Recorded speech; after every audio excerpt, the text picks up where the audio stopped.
नमस्ते दोस्तों, कैसे हैं आप सभी का स्वागत है एक और नए वीडियो में। और इस वीडियो में हम लोग देखने वाले हैं कक्षा 10 के गणित के प्रश्नावली 5.3 में जो भी प्रश्न दिए हुए हैं उसमें से प्रश्न संख्या 19 को।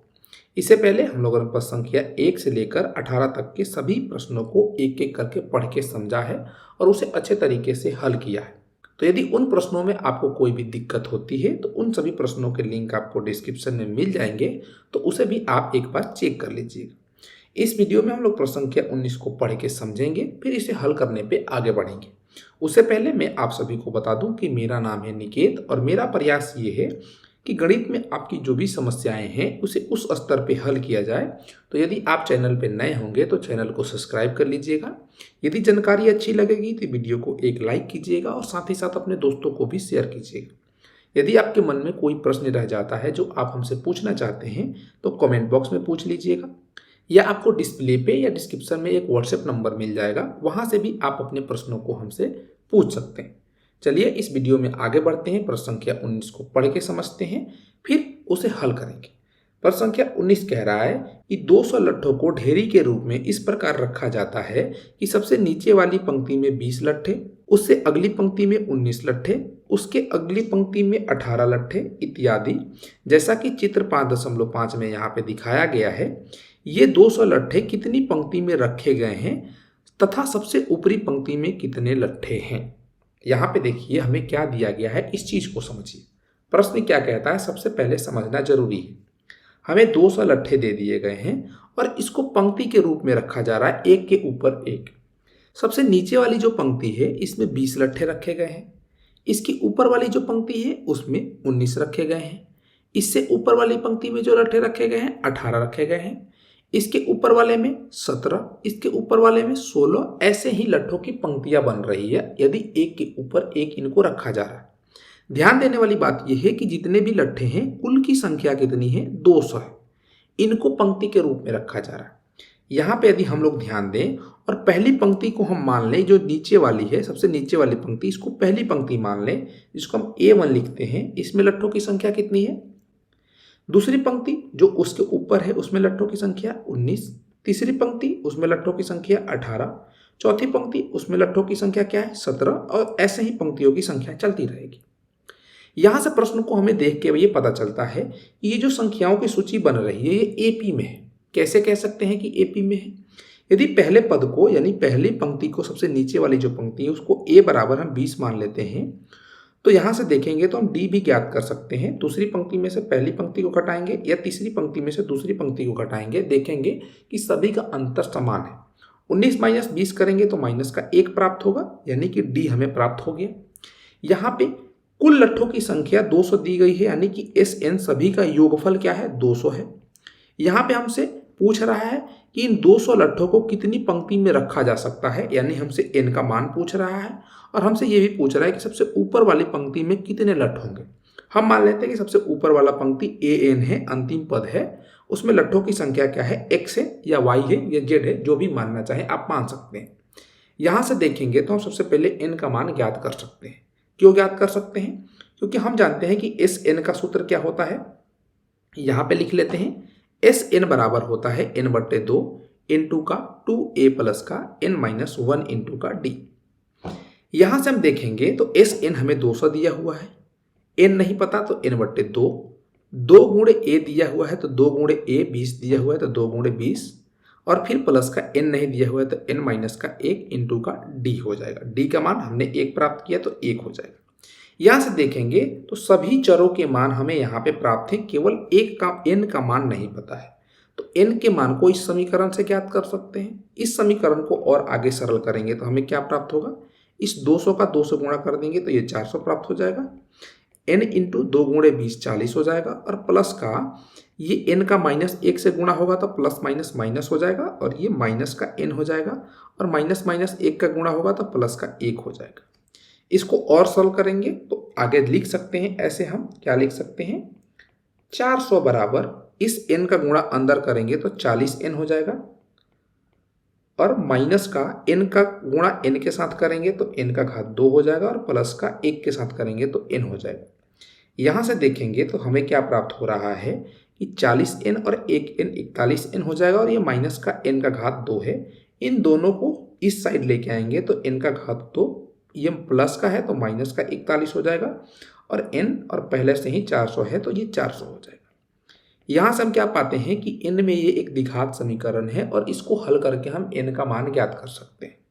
इसको आप चाहे तो गुणनखंड विधि से कर लीजिए, आप चाहे तो सूत्र विधि से करना चाहे तो सूत्र विधि से कर लीजिए।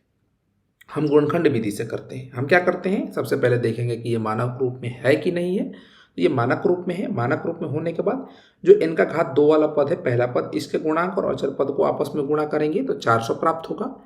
इस 400 को दो संख्याओं के रूप में इस प्रकार से तोड़ेंगे गुणा के रूप में, a और b के रूप में, इन दोनों को गुणा करें तो 400 प्राप्त हो, और यदि इन दोनों को जोड़ दें तो हमें क्या प्राप्त हो, जो बीच वाला पद है n वाला, उसका गुणांक प्राप्त हो, माइनस का 41 प्राप्त हो। तो इसको हम माइनस का 25 गुणे माइनस का 16 के रूप में लिख सकते हैं। इन दोनों को गुणा करेंगे तो माइनस माइनस प्लस, और 25 8 है 200 और 25 8 है 200, 400 हो जाएगा। और इन दोनों को जोड़ेंगे तो 25 और 16 कितना प्राप्त होगा, 41, और माइनस का चिन्ह तो माइनस का चिन्ह।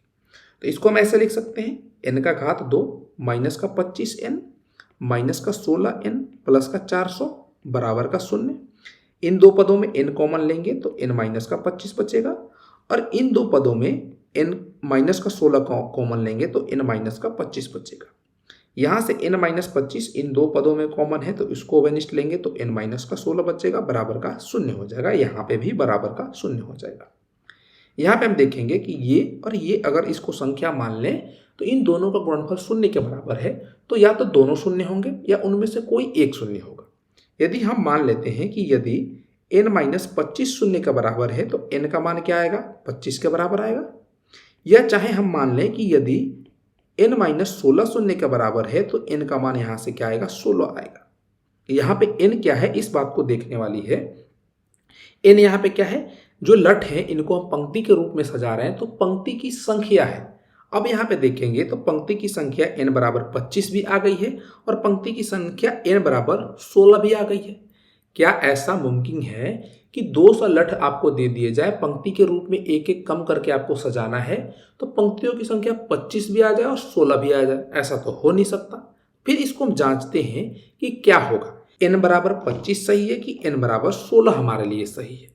तो जांचने के लिए देखेंगे तो यहाँ पे हमें यह भी कहा जा रहा है कि ऊपर वाली पंक्ति में कितने लठ हैं ये भी हमें बताना है। तो यहाँ पे हम माने हैं कि x है, तो चलिए x मान के हैं, इसकी जांच कर लेते हैं। यहाँ पे हम लिख लेते हैं जांच, ठीक है, और जांच कर रहे हैं। हम क्या कर लेते हैं, मान लेते हैं कि माना कि जो ऊपर वाली पंक्ति है, पंक्ति उसमें लट्ठों की जो संख्या है उसमें क्या है, ये x के बराबर है। तो इसको दो स्थितियों में हमें हल करना पड़ेगा। हम मानते हैं कि पंक्ति की संख्या n बराबर 25 है। यदि हम नीचे वाले पंक्ति को पहला पद मान रहे हैं तो ऊपर वाले पंक्ति को हम अंतिम पद मान सकते हैं। इसको हम x बराबर या an बराबर या l बराबर x लिख सकते हैं।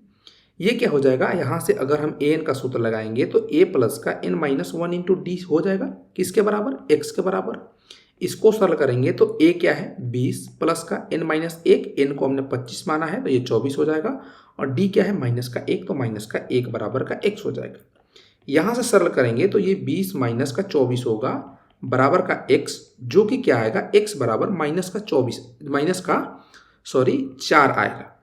x बराबर माइनस का 4। x क्या है, सबसे ऊपर वाली पंक्ति में लट्ठों की संख्या। ये ऐसा मुमकिन हो सकता है क्या कि लट्ठों की संख्या माइनस में चली जाए, यानी कि 200 से अधिक लेना पड़ेगा सजाने के लिए। यदि ये 25 पंक्ति में रखेंगे तो यहाँ पे -4 लट्ठों की संख्या नहीं हो सकती है अंतिम पंक्ति में, तो -4 तो गलत हो जाएगा, यानी कि n बराबर 25 पंक्तियों की संख्या नहीं होगी, तो n बराबर 16 होगी। हम चाहे तो इसको यहाँ पे भी डायरेक्ट लिख सकते हैं, या यदि हम मान लें कि n बराबर 16 है तो a प्लस का n माइनस 1 इंटू डी, यानी कि an बराबर x जो आएगा, इसको हम ऐसे लिख सकते हैं। यहाँ पे a 20 प्लस का n माइनस 1, 16 माइनस 1 15, और d का मान क्या है माइनस का 1, तो माइनस का 1 बराबर का x हो जाएगा। 20 माइनस का 15 बराबर x होगा। यहाँ से x का मान क्या आएगा, 5 के बराबर आएगा, और 5 अंतिम पंक्ति में लट्ठों की संख्या हो सकती है, तो n बराबर 16 होगा। यहाँ से हमसे क्या क्या चीज़ें पूछी जा रही है, इस चीज़ का भी हम जवाब दे देते हैं। यहाँ पे देखें 200 लट्ठों को कितनी पंक्ति में रखे गए हैं, n बराबर 16 पंक्तियों में रखे गए हैं, और सबसे ऊपर वाली पंक्ति में यानी कि कितने लट है, x बराबर 5 लट है सबसे ऊपर वाली पंक्ति में। तो आशा करता हूं कि ये प्रश्न आपको समझ में आया होगा 19 नंबर कि इसे किस प्रकार से हल करना है। ठीक है, यदि जानकारी अच्छी लगी होगी तो वीडियो को एक लाइक कीजिएगा और साथ ही साथ अपने दोस्तों को भी शेयर कीजिएगा। यदि चैनल पर नए होंगे तो काम क्या है आपका, सब्सक्राइब कर लीजिएगा। मैं क्यों कह रहा हूँ कि सब्सक्राइब कर लीजिएगा, इससे हमारा भी मनोबल बढ़ेगा और हम जो भी वीडियो आपको डालेंगे इस चैनल पे वो आप तक पहुंच पाएंगे। तो चलिए फिर मिलते हैं अगले वीडियो में, तब तक के लिए पढ़ते रहिए, मजे करते रहिए। जय हिंद।